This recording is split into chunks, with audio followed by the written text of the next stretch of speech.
साँच्चै नै यो वर्षभरि प्रभुले हामीलाई दिनमा बादलको खाम्बो बनी रातमा आगोको ज्वाला बनी सुरक्षा गर्नुभएको छ। विभिन्न जोखिम खतरा अन्धकारका कुराहरूदेखि हामीलाई जोगाउनु भएको छ। हाम्रो यात्राहरूमा, हाम्रो कामहरूमा, हाम्रो बसाइहरूमा हाम्रो सुरक्षा दिइकन हामीलाई सहायता गर्नुभएको छ। अनि हाम्रो परिश्रमहरूमा, हाम्रो मेहनतहरूमा उहाँले प्रशस्त मात्रामा आशिषहरू दिनुभएको छ।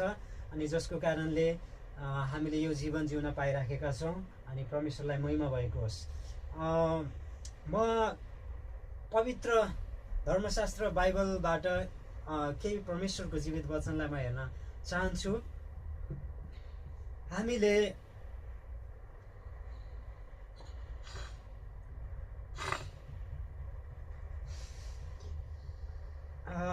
यिर्मयाको पुस्तक 43 को 18-19 मा हेऱ्यौँ भने हामीले यस्तो कुराहरू पाउँछौँ। परमेश्वरको यस्तो वचनहरू हामीले त्यहाँ पाउँछौँ। त्यहाँ लेखिएको छ, हामी सबैले ध्यान दिएर सुनौँ। बितेका कुरालाई भुल, उहिलेको कुरालाई विचार नगर। हेर, म एउटा नयाँ कुरा गर्दैछु, त्यो अब हुन आउँछ। के तिमीहरू त्यो देख्दैनौ? म मरुभूमिमा एउटा बाटो र रुखो जमिनमा खोलाहरू बनाउँदैछु। आमेन, आमेन। एकदमै शक्तिशाली कुरा यहाँ लेखिएको छ।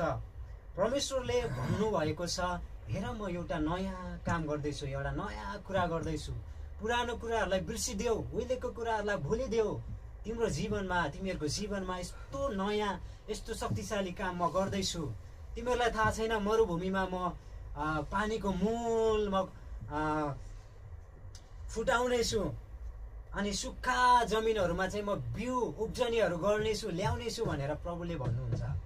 अनि बितेको समयमा होला भलै तपाईँहरू मेरो जीवनमा होइन त्यो मूलहरू फुटेन होला, त्यो आशिषको होइन, सुसमाचारको होइन बिउहरू उम्लिन सकेन होला, फल फलाउन सकेन होला। तर प्रभुले तपाईँ र मलाई आज प्रतिज्ञा गर्नुभएको छ कि बितेको कुरालाई बिर्सिदेऊ, बितेको कुराहरूलाई भुल, अब म तिमीहरूको जीवनमा नयाँ कुरा गर्दैछु।